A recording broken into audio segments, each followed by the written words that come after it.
ఏమయ్యా వెంకటేశం, ఈసారి నీకు 1000 రూపాయల శాలరీ పెరిగిందయ్యా. Thank you sir. అమ్మా గోపి, నీకేమో 10,000 జీతం పెంచి దాంతో పాటు ప్రమోషన్ కూడా వచ్చిందమ్మా. Thank you boss. అదే సార్, నాకేం 1000 రూపాయలు పెంచి అతనికేం 10,000తో పాటు ప్రమోషన్ ఇస్తున్నారు. కంపెనీ అన్ని చూసేస్తుంది వెంకటేశం. ఏం చూస్తుంది సార్? ఈ కంపెనీ కోసం నేను 5 ఏళ్ల నుండి కుక్కలా కష్టపడుతున్నాను. మీరు ఎంతవరకు ఇచ్చినా సరే ఓవర్ టైం చేసి మరీ వెళ్తాను. అతను వచ్చి కనీసం 2 ఏళ్ళు కూడా అవ్వట్లేదు. అతనికేమో నాకన్నా ఎక్కువ జీతం ఇచ్చి పైగా ప్రమోషన్ కూడా ఇస్తున్నారు. ఇదే కన్నా సార్. చూడయ్య వెంకటేశం, నువ్వు బాగా కష్టపడతావు కాబట్టి 1000 రూపాయల జీతమే పెంచింది. అయినా ప్రమోషన్ రావాలంటే కష్టపడితేనే సరిపోదయ్యా, దానికి స్పెషల్ టాలెంట్ కావాలి. అమ్మా గోపి, నీకున్న స్పెషల్ టాలెంట్ ఒక్కసారి చూపించమ్మా.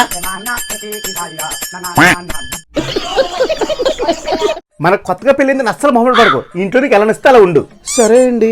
నాకు నీట్నెస్ అంటే ప్రాణం. ఇల్లు ఎప్పుడు శుభ్రంగా ఉండాలి. అది బెడ్రూమ్ అయినా, హాల్ అయినా, కిచెన్ అయినా, చివరికి బాత్రూమ్ అయినా సరే తల మెరిసిపోవాలి. ఇందులో ఏ మాత్రం తేడా వచ్చినా సరే నేను అసలు సహించేది లేదు. అర్థమైందా? మీ ఇష్టమండి, మీరు ఎలా అంటే అలా. అదిగో బాత్రూమ్ తల మెరవట్లేదు. మళ్ళీ నీటికి వెళ్తే మీకు కోపం వస్తుంది. శుభ్రంగా కడగండి. కడుగుతున్నా తల ఆడలేక. ఇంకంతా అయిపోయింది. దయచేసి నన్ను డిస్టర్బ్ చేయకు. ఏమైంది బేబే? దయచేసి నాకు మళ్ళీ కాల్ చేయకు. నన్ను వదిలే ప్లీజ్. అసలు ఏమైంది బేబే? ఏం మాట్లాడుతున్నావు? ఇంకా ఏం జరిగాయి? మా ఇంట్లో మన పెళ్లికి ఒప్పుకోలేదు. ఇంకా నీకు నాకు బ్రేకప్ అంతే. బ్రేకప్? నేను ఒకసారి మీ ఇంటికి వచ్చి మాట్లాడుతానే. ఏం మాట్లాడుతావు చెప్పు. నీ గవర్నమెంట్ జాబ్ ఉంటేనే మా ఇంట్లో మనం పెళ్లి చేస్తానంటున్నారు. ఇప్పుడు ఏం మాట్లాడుతావు చెప్పు. నువ్వు చెప్పింది కరెక్టే బేబే, బ్రేకప్. నా గవర్నమెంట్ జాబ్ ఉంటే నిన్ను మా ఇంట్లో ఎందుకు ఒప్పుకుంటారు? నాన్న వద్దునన్నా కొట్టదు నాన్న. ఇంకోసారి మళ్ళీ చేస్తావా? ఇంకెప్పుడు చేయను. ఏమైందిరా, ఎందుకు నా మనం అలా కొడుతున్నావో? నీకు తెలియదు నాన్న, వీడు ఏం చేశాడు? నా జేబులో డబ్బులు కొట్టేసి వెళ్ళి సిగరెట్ కలుస్తున్నాడు. అయితే నీకన్నా బెటరే కదరా. నువ్వైతే నీ చిన్నప్పుడు నా జేబులో డబ్బులు కొట్టేసి కరీం బిళ్ళలు కలిసేవాడివి.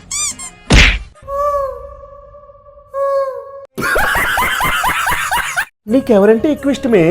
నాకు మా డాడీ అంటే చాలా ఇష్టం. I love my dad. My dad is my hero. మరి మీ అమ్మ అంటే? మా అమ్మ అంటే నాకు ప్రాణం. ఐ లవ్ మై మమ్. వాళ్ళిద్దరికి ఇష్టం లేకుండా అసలు ఏ పని చేయను తెలుసా? అమ్మ బంగారు తల్లి, నీకేం తక్కువ చేసానమ్మా ఇలా చేసావు? అమ్మా, నిన్ను ఎంత ప్రేమగా చూసుకున్నామే. అసలు మీ నాన్న గురించి ఒక్కసారి ఆలోచించావా? నీది ఒక ప్రేమేనా? ప్రేమ అంటే నా బాయ్ ఫ్రెండ్, అందుకే పెళ్లి చేసుకున్నా. ఛీ, నోరు మీ పాపిస్తుందనా? ఇంకొక మాట ఎక్కువ మాట్లాడితే మీ వల్ల నాకు ప్రాణహాని ఉందని పోలీస్ కేసు పెడతా. రా బేబీ, మన రూకెళ్ళి వేసుకుందాం.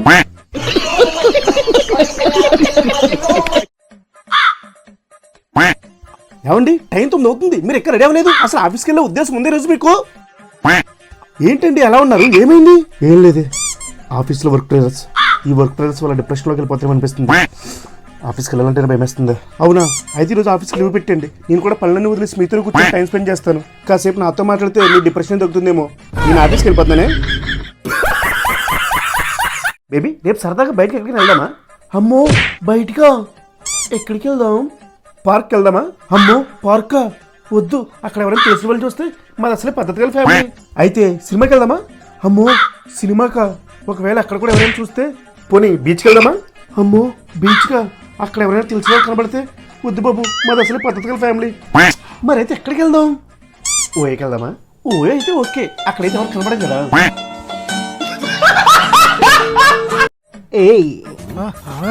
మరీ చిన్నపిల్ల ఉంది, ఏదో చేద్దాం.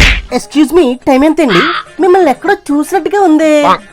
ఏ లత, నేను జై, నీ 10th క్లాస్మేట్ ని. ఓ నువ్వా? ఎంత కాలమే చూసి. ఎలా ఉన్నావు? పిల్ల అయిందా? పిల్ల ఎంతమంది? నాకు ఇంకా అవలేదు కానీ నీకు అయిపోయినట్టుంది. పిల్ల ఎంతమంది ఏంటి? నాకు ఎప్పుడో ఇంటర్లోనే పెళ్లి చేసేసరిగా. ఇప్పుడు 2 పిల్లలు కూడా, ఒక అమ్మాయి ఒక అబ్బాయి. ఓ కంగ్రాట్స్. అయినా నీకు ఇంకా పెళ్లి కాకపోవడం ఏంటి? 10th లో నాకు సైట్ కొట్టేవాడివి. ఏం చేస్తావు? Time bad. అయినా ఏం పర్లేదు. ఇగో అక్కడ చూడు, ఆ ఫిగర్ సైట్ కొడుతున్నా. ఓ 2 రోజులు పడిపోద్ది. మా పెళ్లి పిలుస్తా. ఎక్కడ? సచ్చినోడా, అది నా కూతుర్రా. ఏంటి నీ కూతురా? ఏమండి, మీకు నేనంటే ఇష్టమా? దిక్కుమల్ల మందంటే ఇష్టమా? అర్జెంట్ బంగారం కొత్తగా లగ్గడుగుతున్నావు. నాకు నువ్వంటేనే ఇష్టమే. లేదు, మీరు అబద్ధం చెప్తున్నారు. నిజమే బంగారం, నాకు నువ్వంటేనే ఇష్టం. అయితే నేనంటే ఇష్టపడ్డ వెంటనే ఆ మందునే వదిలేండి, లేకపోతే నన్నే వదిలేండి. నేను మా పుట్టింటికి వెళ్ళిపోతాను. నాకు మందు కన్నా నువ్వంటే నీకు ఇష్టం బంగారం, కానీ మందంటే నాకు ప్రాణం. ఇష్టం కన్నా ప్రాణం గొప్పది కాబట్టి నువ్వు బట్టలు సర్దుకు, మీ పుట్టింట్లో వదిలేస్తా. ఎన్ని రోజులు అవుతుందిరా నువ్వు నా దగ్గర డబ్బులు తీసుకుని? ఈ రోజుల్లో ఫ్రెండ్స్కి డబ్బులు ఇవ్వాలంటే భయపడుతున్నారా? అటువంటిది నమ్మి డబ్బులు ఇచ్చారా? ఆ నమ్మకాన్ని నిలబెట్టుకోరా. రేపు ఇచ్చేస్తాను రా. ఇంకెన్ని రోజులు రా? రేపు మా పని. కరెక్ట్ కాదురా, నీ దగ్గర తీసుకుంది 500 కదరా, ఆ డబ్బులతో ఊరలు పారిపోతానా? ఈ రోజు నీకు నేను ఇచ్చిన 500 గుర్తుండిపోవచ్చురా, కానీ ఆ రోజు ఆ డబ్బులు నీకు ఎంత అవసరం మర్చిపోయావరా? నువ్వు ఊరదులు పారిపోవడం అనేది మ్యాటర్ కదరా, తీసుకున్న డబ్బులు టైంకి ఇవ్వాలి. 4 రోజులు అన్నావు, ఇప్పటికి వారం అవుతుంది. హలో, నా దగ్గర 50,000 తీసుకున్నావు, 2 రోజులు ఇస్తానన్నావు, 2 సంవత్సరాలు అవుతుంది, ఇంకెప్పుడు ఇస్తావరా? ఇస్తానులేరా, ఊరదులు పారిపోతున్నా, ఫోన్ పెట్టే. నాన్న మన ఇంటికి బోలంత మంది చుట్టాలు వస్తున్నారా? పొద్దున్న మీ అమ్మ కాకలు వస్తున్నప్పుడు అనుకున్నాను, అయినా మన ఇంటికి ఎవరు వస్తున్నారా? మీ అమ్మ మా చుట్టాలని, చివరికి మా అమ్మ నాన్న కూడా మన కొంపలకు రానవద్దు. మా వాళ్ళే వస్తున్నారు, మా అమ్మ నాన్న తమ్ముళ్ళు పిన్ని బాబాయ్ పెద్దమ్మ పెద్దనాన్న అందరూ వస్తున్నారు. ఇప్పుడు ఎందుకు వస్తున్నారు వాళ్ళంతా? నేనే సరదాగా ఒక 4 రోజులు ఉండడానికి రమ్మన్నాను. ఎందుకు దెంగి తినడానికి వచ్చారని చెప్పి నేను అడుగుతున్నాను.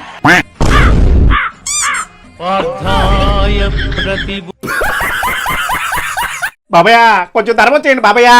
డబ్బులు ఏంలో పక్కలు అలా అన్నది బాబయ్య, నల్లటి ముష్టి దానం చేసుకొచ్చు పుణ్యం కట్టుకుని బాబయ్య. అరా కొడక ఒకసారి రారా. ఏంటి నాన్న వెళ్ళో ముష్టి పక్క నుంచో, ఇదిగో ఈ 10 రూపాయలు తీసుకోరా, పుణ్యం వచ్చేసింది, నువ్వు ఇంక బయలుదేరు. ఇప్పుడు ఎంతకి ఇక్కడ ఏం జరిగింది బాబయ్య? దగ్గరగా సాయం, నా కొడుకంటే పెద్ద ముష్టి ఇప్పటి వరకు ఎవరినే చూడలేదు. అందరి ముందు పరిగిపోయిందిగా. ఫ్యాన్ జాగ్రత్తగా రిపేర్ చేయి బాబు. ఆంటీ మీరు చూస్తూ ఉండండి, చిటికలో రిపేర్ అయిపోతుంది ఫ్యాన్. సర్లే జాగ్రత్తగా చేస్తావు. అయ్యో గట్టిగా కొట్టింది బాబు షాకు. ఏం పర్లేదండి, ఇవన్నీ నాకు మామూలే. ఫ్యాన్ రిపేర్ అయిపోయిందండి. ఎంత అయింది బాబు? 300 ఆంటీ. ఇదిగో బాబు డబ్బులు తీసుకో. ఆంటీ 300 అయింది, మీరు 500 ఇచ్చారు. ఓ ఇందా రిపేర్ చేస్తున్నప్పుడు నాకు షాక్ కొట్టిందని 200 ఎక్స్ట్రా ఇస్తున్నారా? నీకు కాదురా షాక్ కొట్టింది, నాకు. ఆ 200 తోటి 2 కట్టెలు కొనుక్కునే సొంట.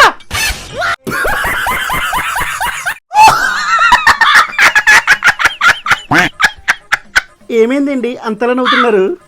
ఇవంత న్యూస్ చూసి కేరళలో ఆవిడ 1 కోటి రూపాయలు లాటరీ తగిలితే మొత్తం డబ్బు అంతా పొగిలి ఇచ్చేసిందట.